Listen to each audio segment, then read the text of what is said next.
Hello and welcome to the Imprint Weekly Podcast, Summer Rewind Edition. We will be running back some of the many great guest interviews from our Imprint Weekly Podcast archive all the way up through Labor Day.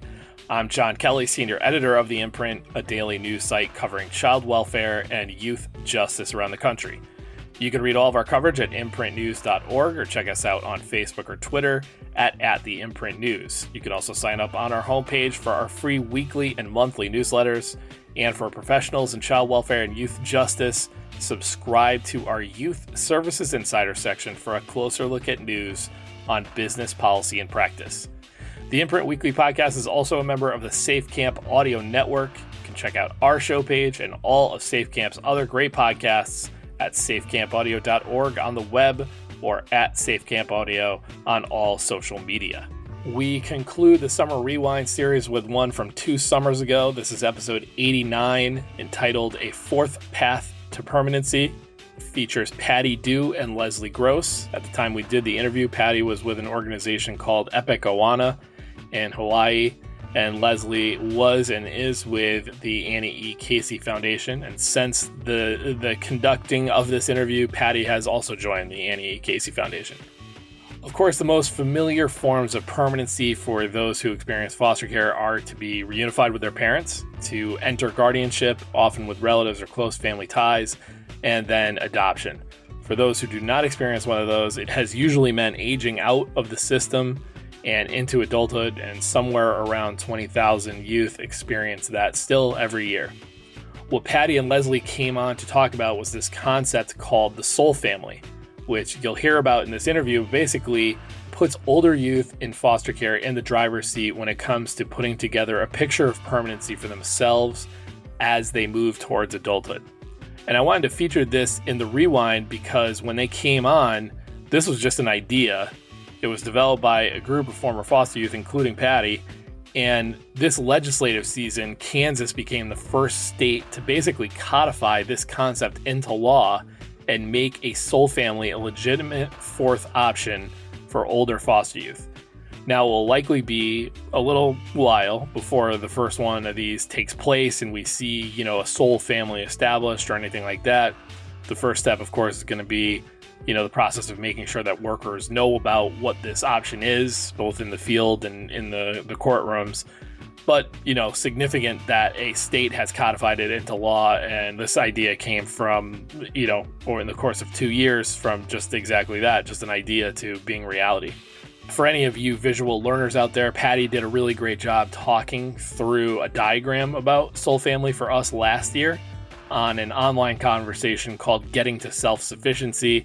There's some other great conversations in that event about services and supports for older youth in foster care. But if you just want to see Patty, she comes in at the 34th minute, and I will drop a link to that online event in the show notes for this.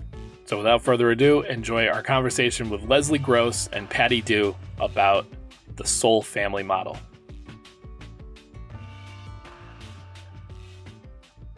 For decades, there have been 4 outcomes for cases that involve foster care: reunification, adoption, guardianship. Those are the 3 common paths to permanency. And then an outcome nobody wants to see, which is aging out of the system and into adulthood. But inspired by discussions among a group of young people who experience the foster care system, a new alternative called soul family is being put forward, and one state has already agreed to be a laboratory for trying it out. So here to discuss the soul family option are 2 people that were involved in this development. We're joined today by Patty Dew, who works as a process lead for Epic Awana in Hawaii, and is also a permanency consultant for the Annie E. Casey Foundation, and Leslie Gross, director of the Annie E. Casey Foundation's Family Wellbeing Strategy Group. So guys, thank you for joining me on the Imprint Weekly Podcast.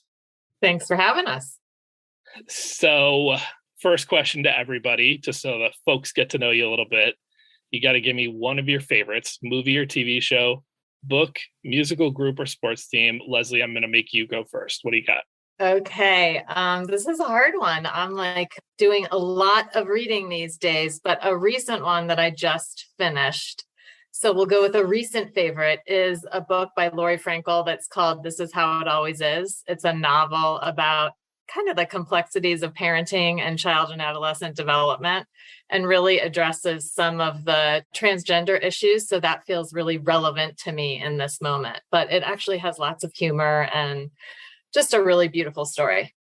Certainly does have some relevance. Patty, what do you got? Favorite movie or TV show, book, musical group, or sports team? Yeah, I'm a huge movie, TV show person, more TV show than movie because we unfortunately don't have a solid movie theater here. But I've recently been into Outlander, but any type of TV show that's drama, adventure, action, like I'm all for it. So you prefer the theater to see the movie. You still like the big screen. I do. I love the big screen. We don't really have a good one here. So I also enjoy just some quality time, like renting a DVD from Redbox and just sitting at home with the family. So there you go. So let's start with a little origin story on sort of the group that ends up coming up with this concept. The group of young people who get this started were members of the Jim Casey Young Fellows Program. Leslie, can you talk a little bit about what that program is and what participants do? Like, take people through the fellowship experience. Absolutely. Let me back up just one step and talk a little bit big picture about the Foundation's Jim Casey Youth Opportunities Initiative. So that's kind of the umbrella under which the Young Fellows Program, now we really call it the Fellows Program, since folks are a range of ages. And the initiative really works at both state, local, and national levels to help older youth who are both in and transitioning from foster care to improve, holistically systems, policies, and practices that support them. So the work is centered around ensuring young people have what they need to thrive. And the Jim Casey Initiative, which has been around for, my goodness, I think a little over 2 decades now. One of the cornerstones of that work that really started from and really came from one of the reasons it was created was to authentically partner with young people in all aspects of the work, recognizing that they are experts in their own lives. So the Jim Casey Fellowship is one of the many pieces of our youth engagement work. And the fellowship it's a network, a national network of young adult leaders who have lived experience in foster care. All of the fellows who are part of that have been or are currently advocates in their states pushing for policy, practice change, specifically around, working issues of young people in and transitioning out of foster care. And we have the privilege of partnering with these folks as experts with lived experience in foster care. They really are the ones who have so many of the dynamic ideas for change and innovation. So around the country, we now have about 75 active fellows, Patty being one of them. And how it works is we have a network of 17 Jim Casey Initiative sites around the country. And every year, those sites nominate a young leader to participate in what we call the Youth Leadership Institute. Those folks come, it's kind of like a week-long. It's a journey. It's like a boot camp. It's all kinds of different skill building, leadership skills, strategic planning skills, advocacy skills, a whole range of different things. And from that, young people decide if they want to become a young fellow. So after you go through that, you have the option of becoming a Jim Casey Fellow.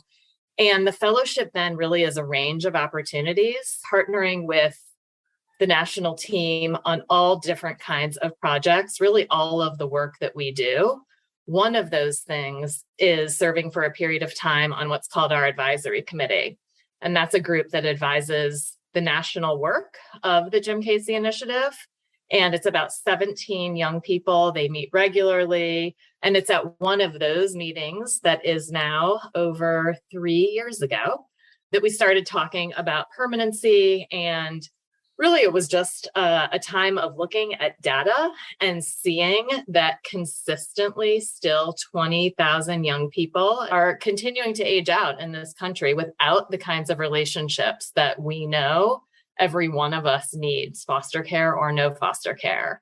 This topic around permanency sparked just a lot of difficult conversations, brave conversations, honestly, at times painful conversations. And Patty was there, so she can tell you a little more about that. But ultimately, I think after a lot of just really digging with that group, what emerged was this idea that current permanency options work for lots of young people, and they just don't meet the needs of all young people.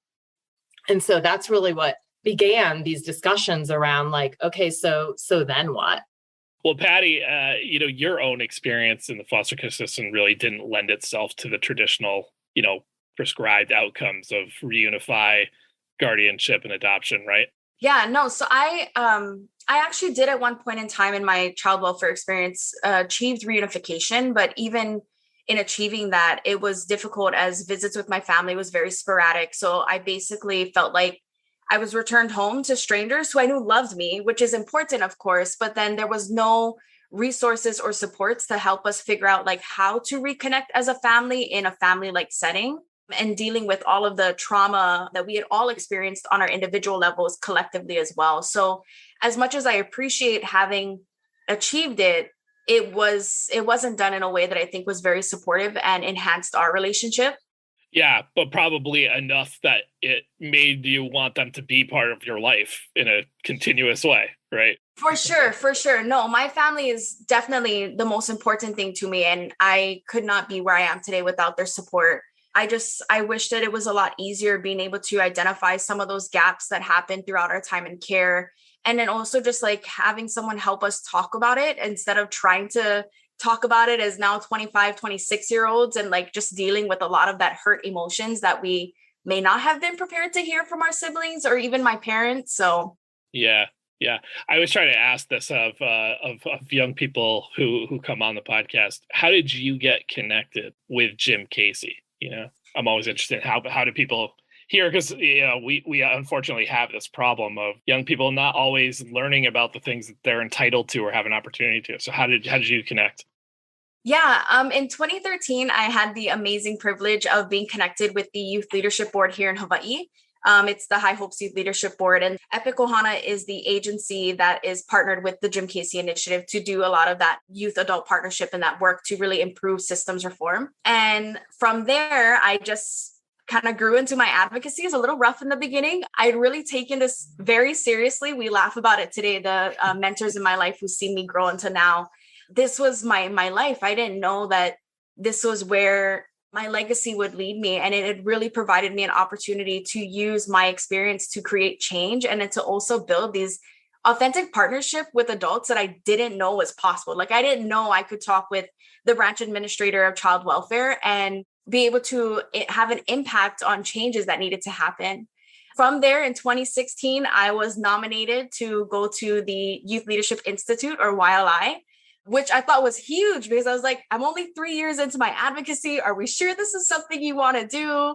And they're like, yeah, Patty, you've shown a lot of growth, a lot of leadership skills. So in 2016, I went in July, and then in August or September, I applied to be a young fellow and I was accepted.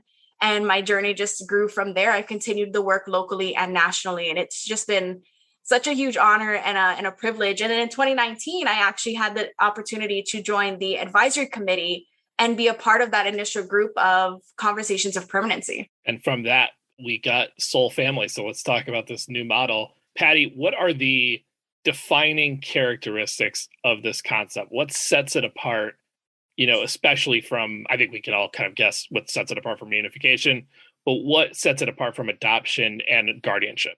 Yeah, so we know that with adoption, most times, or all the times actually, biological parental rights are terminated. So a young person is really, a new family is basically saying, I'm going to take care of you for the rest of your life, which can be a really great thing. But to a 16-year-old, it's a little scary to think about severing all of those ties because siblings have feelings about it, our parents have feelings about it. We don't want to stop the connections that we have. And sometimes that's the finite line of trying to figure out how to connect our bio relatives to our new relatives, because we want to build new relationships, but we don't want to let go of what we currently have, which no young person should.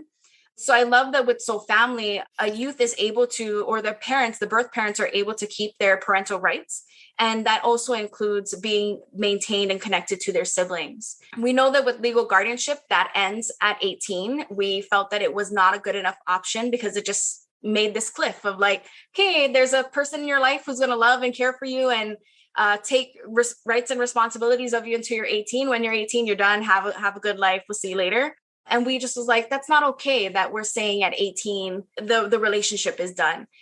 So with that being said, they're also able to identify one or more legal caregivers who are able to hold those rights and responsibilities, and then also able to identify a network of broader caring adults. So these are the teachers, the mentors, the role models, all of the supporters that a young person has in their life, who's willing to say, I'm going to take care of you long-term, whatever that looks like for you, because we know that people show up differently for that young person's needs.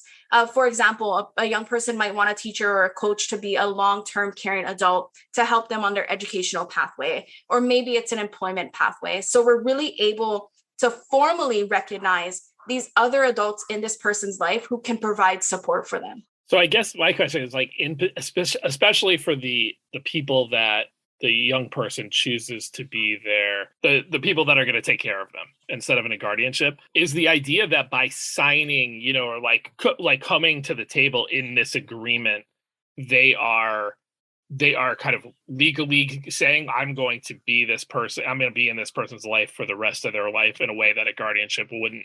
Yeah, I think that's exactly right, John. I think it's the whole concept of like, young people need, like all of us need, kind of rock solid forever connections, those people we can rely on no matter what, and that there is no end point for that. And so it's sort of this idea of one or more folks who would be the legal, sort of have those responsibilities like you might find in a guardianship maybe. And then in addition to that, there's also this network of support, which looks, I think, a lot different than any of the kind of current permanency options that we have out there.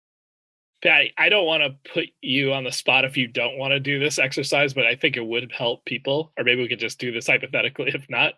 But I'm curious, like, if you could go back and actually have this opportunity, who would you put in all the different Soul Family slots?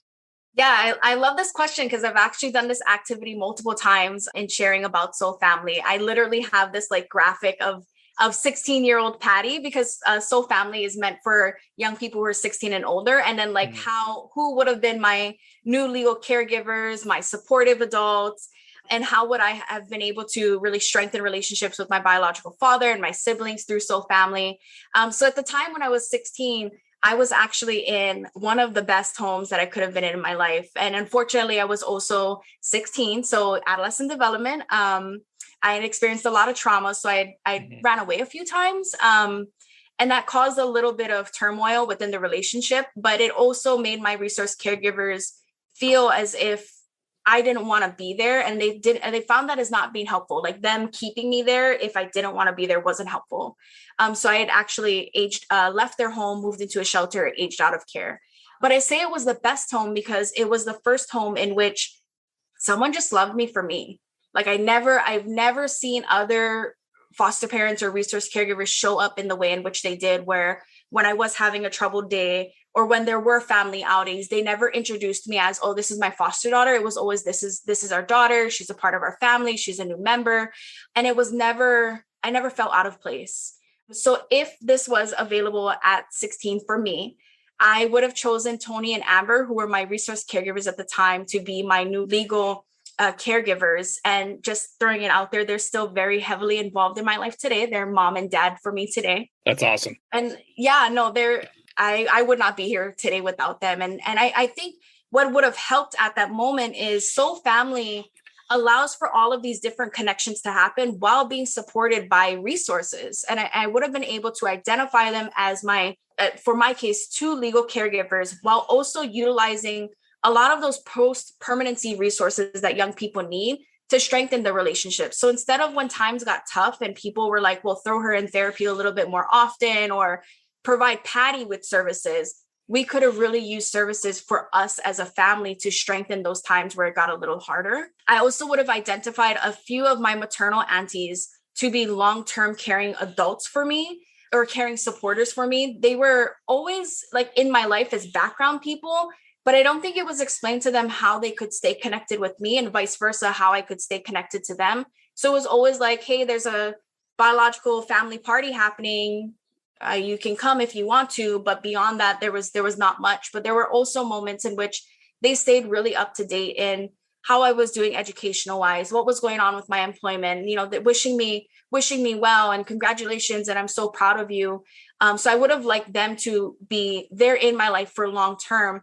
A lot of those aunties had also went down a educational or career path in which I then became interested in. So they could have helped me really navigate my way through that. Of course, I would have been able to maintain relationships with my siblings. There's 6 of us total, so my 5 siblings, which would have helped a lot considering one of my siblings was an island away from me. And when I had re-entered the foster care system after reunification, no one had tried to keep us connected. It was just like, oh, she's there, she's fine. But aside from that, we're not going to worry about it. So I feel like I could have grown up in a way where there aren't these blind spots, where I knew my brothers and my sisters completely as they were growing up. There weren't moments in which I saw them as little boys now to really tall boys, skinny boys, and how they went from liking Pokemon to now not even doing art anymore or being more invested in sports or video games. So there's many moments where there's gaps, and I think those gaps would have been closed. At that point in my time, I also didn't have a good relationship with my dad. And a lot of the adult supporters in my life really considered that as I just wanted nothing to do with him because I had chosen to go back in care. I achieved reunification, but I had ended up back in the foster care system due to my biological mom passing away. So that's why I say I'd re-entered care. Mm-hmm. And at that time, I felt that it wasn't best for me to go home with my father because of the strain in our relationship. But no one understood that it was really a cry for help of like, can you help me figure out how to navigate his trauma, my trauma, and get us to a space where we can heal because no healing had happened. So I really feel like through Soul Family, I could have also utilized those same supports that I would have used for Tony and Amber, for my dad, to start building a better connection with him.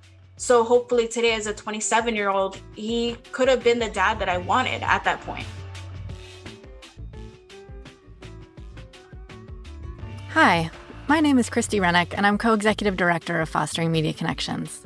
If you're enjoying the Imprint Weekly Podcast, please consider supporting it and all the other great work our team is doing.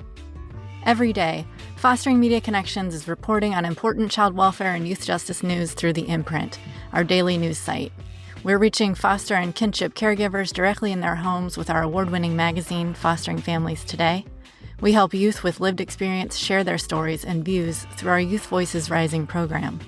And we recently launched Safe Camp Audio, a podcast network featuring a wide range of shows on youth, families, justice, and the social safety net.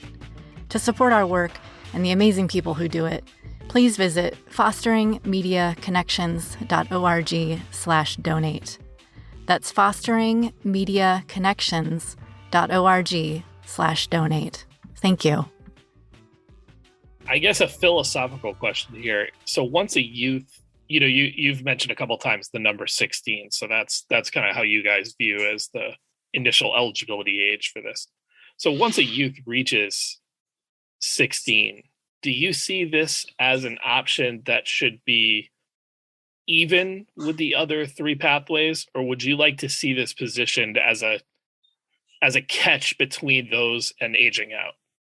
I would personally say even. And, permanency isn't like Soul Family is not meant to be this golden ticket. It's not meant to be, hey, there's this new option and it's going to work better for you than the others.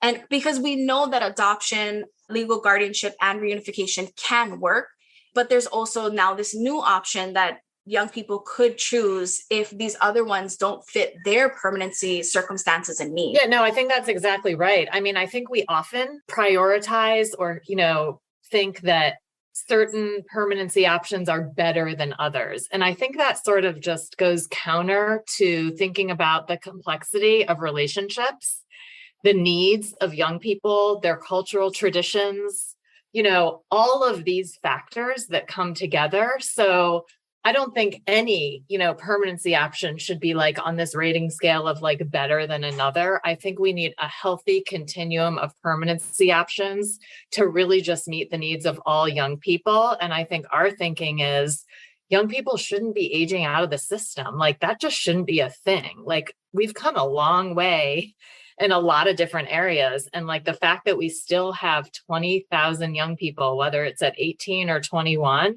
that we're just sort of saying, you're emancipated, like just feels like such a ridiculous concept. Sorry to interrupt, but I feel like a lot of those young people that are aging out have some form of what you guys are talking about that they've had to cobble together with like no guarantees, and nobody in the system like acknowledging that they are doing the hard work to it's a great their own point. situation. It's such a great point. And then there's those that don't have the opportunity or the resources to do that cobbling together. And as we all know, the cobbling together can like fall apart really easily if you don't have the supports. I was listening to your podcast from last week on adoptions, and we know that there's lots of failures in the adoption space, in the guardianship space. Like there is no magic bullet. And a lot of this is about how can we improve all of these things? How can we ensure that young people are at the center and families are at the center of planning? And then the supports and resources are put in place to support how all of that sort of pans out in real life. So big news here is that you have already, found a lab to experiment in, and that Kansas is interested in being the first state to work with you guys on developing this. So that's pretty cool. Who can tell me how you got them interested? Why were they interested? What's your understanding of their kind of jumping up to the front of the line here? Yeah, that's a great question. And Patty, feel free to jump in. So back in, I think it was October of last year, we invited a few states to kind of come listen to, it was kind of like a mini virtual convening where we introduced this concept. A lot of the introduction was really about getting their feedback and seeing like, how did this resonate with just a large group of stakeholders? We had child welfare directors there. We had more young people there. We had advocates, we had lawyers, we had folks from a range of different jurisdictions. And so the goal there was really for folks to bring some teams from their own jurisdictions and just listen and have conversation and see, did this resonate? After that, we then connected with some of those states and did a little bit of looking at their own data just to see, nationally, close to 50% of young people are emancipating. Those who are in care at 16 are then emancipating from care without permanent connections. And so in Kansas, I think I'm not looking at the stats right now, but I think their stats are actually even a little bit higher. And so I think, we were kind of ready for folks to raise their eyebrows at us at that convening and be like, what? Like, it's so hard to change child welfare laws, like all of those things. And I feel like what we got in every circle that we presented this was just incredible positivity and these looks of like, wow, like this is what young people have to say. We should listen to them. So I think Kansas has incredible leadership, incredible young people. They really came back and said, we want to try this. Like, what will it take? So they jumped on board and we launched, I think 2 weeks ago, we were in Kansas for our first on the ground trip. I'll be honest. The first time I read it, I had that curmudgeon-y, like, how is this, how are they going to do this? Or how are they going to hold any of these people accountable to being at the table? And then it just sort of was like, who cares? Like, you're right. Just trying new things is kind of like where we need to be right now on some level. Like, what is the downside to trying it? And yeah, you'll probably, when you work with Kansas, you'll probably work out. We'll talk a little bit now about some of the policy stuff, but there'll probably be some part of it where you're like, oh yeah, this created this unintentional bad consequence and you got to go fix it. Yeah, that's how you do something different. So with that all said, and me confessing my priors there, let's use Kansas since they're going to be first. What would you say are the key things that need to be specified to take this from idea to policy? What do you think are the questions you need to answer about how to take the concept and put it into like the dependency code or whatever? Yeah, I mean, I think there's so many different things. And so I think I would start, there's never like one clear, predictable path to getting a law passed, which ultimately this is going to require getting a law passed. So I was going to ask that. You do think a legislative change needs to happen first? Do. Okay. Yeah, I definitely think that some change will have to happen. And there's a lot of different components. And in each state, both child welfare laws, probate laws, like all of those things look different. And so that's why I think it can get really complicated. But I think there's kind of, I would say 3 principles that sort of undergird some of what it's going to take to make this happen. The first is really co-design, this idea of authentically partnering with young people with lived experience, parents, community members, folks in the child welfare community who can really put together something that's going to work for Kansas. We have all of these ideas. You've seen all of our resources on Soul Family, and we recognize that there's going to be some individual tailoring that's going to happen in each and every state. So this partnership, I believe, is one of the core pieces to moving something forward successfully. And lots of places have youth boards, parent advisory councils, all kinds of different things with, I think, differing levels of success and engagement. And, sometimes young people are engaged in places all around the country, and they might come to the table and then they don't hear back, or they're not a long-standing part of a process. And so what I think has to happen differently in this kind of a situation is really committing to that deep partnership up front and having some of those hard and transparent conversations about what that needs to look like and what it's going to take. And I think Patty mentioned earlier this idea of healing. Like in some places, there's some healing that has to happen. So that's sort of the first thing. The second, I think, is education. Like people need to know and understand about it, like whether that's key partners, whether it's the media, whether it's kind of just the broader public, about why Soul Family is a critical part of a healthy permanency continuum.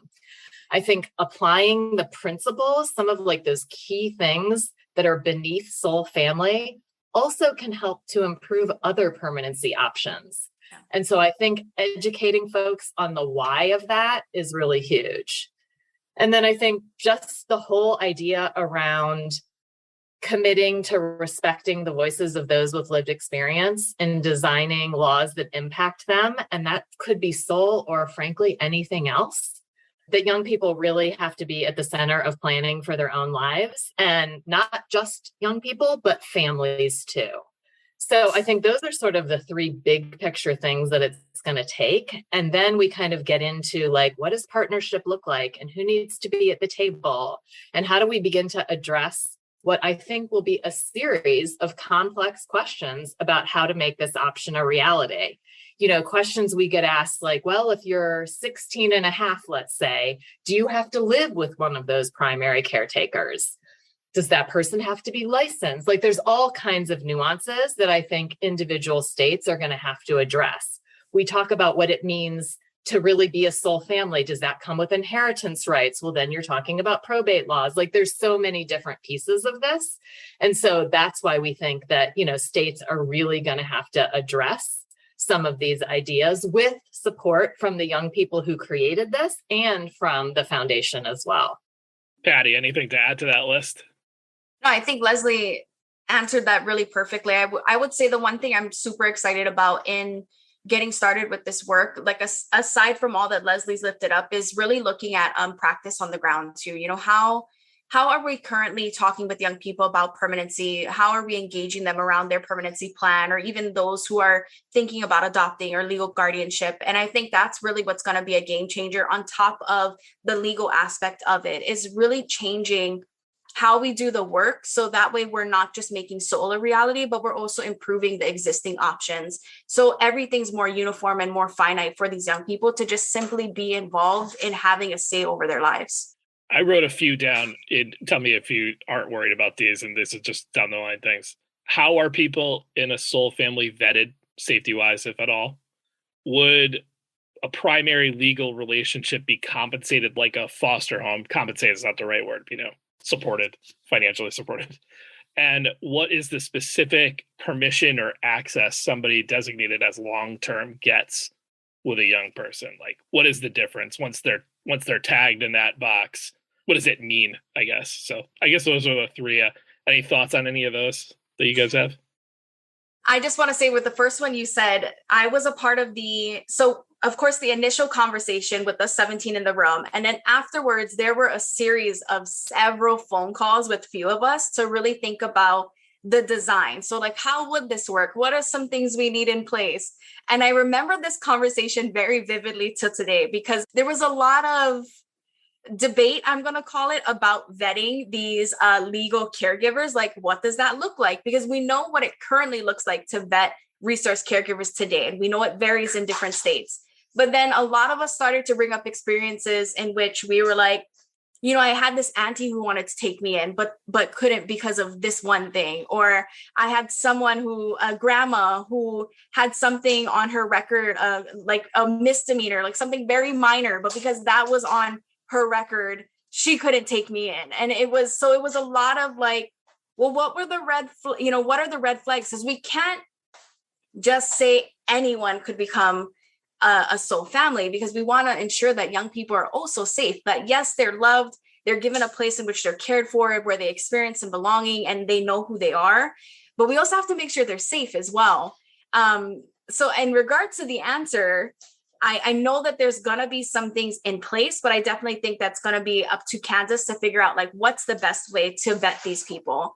But just know that was a heavy topic for one of those phone calls. I think that's exactly right. It's going to have to be a state decision. And one of the things that just comes to mind for me is like, what if we were just starting from an empty landscape? What if we didn't know about all of these licensing requirements and, this misdemeanor and this, drug charge, let's say, from 25 years ago, and we had sort of a process that just looked different? I wonder what it could look like to determine whether a young person who has a solid relationship with somebody who they feel like could be their person and could support them to like be well, what could it look like? So I just kind of like challenge us to just think differently. And I think that's really the whole landscape of soul. Like, what if we were starting to build, whatever child welfare ought to look like? And I know there's lots of different opinions about that, but what if it was just like we didn't have this whole cloth that already existed?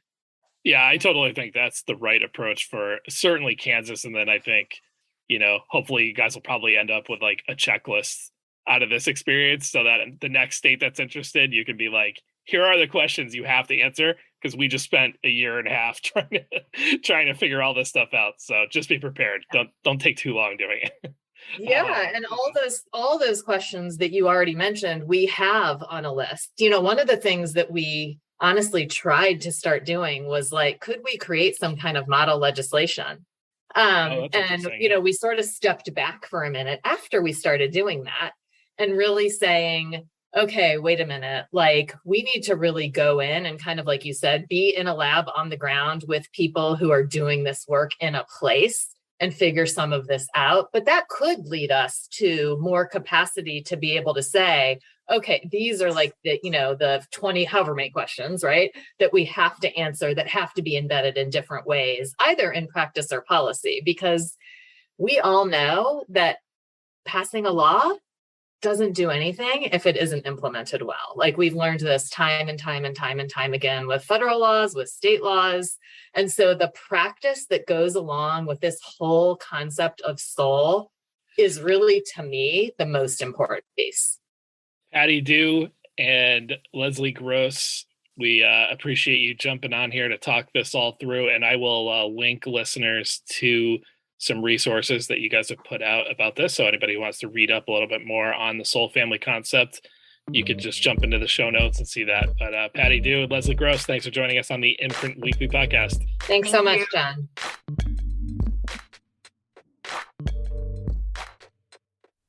Thanks for joining us today for this summer rewind edition of the Imprint Weekly Podcast. The Imprint Weekly Podcast is a production of the Safe Camp Audio Network, which is a division of Fostering Media Connections. Please visit safecampaudio.org on the web or at Safe Camp Audio on all major social media. This podcast is produced and mixed by Christine Adjoko, with music by Luke Giroux and Cyrus Elia.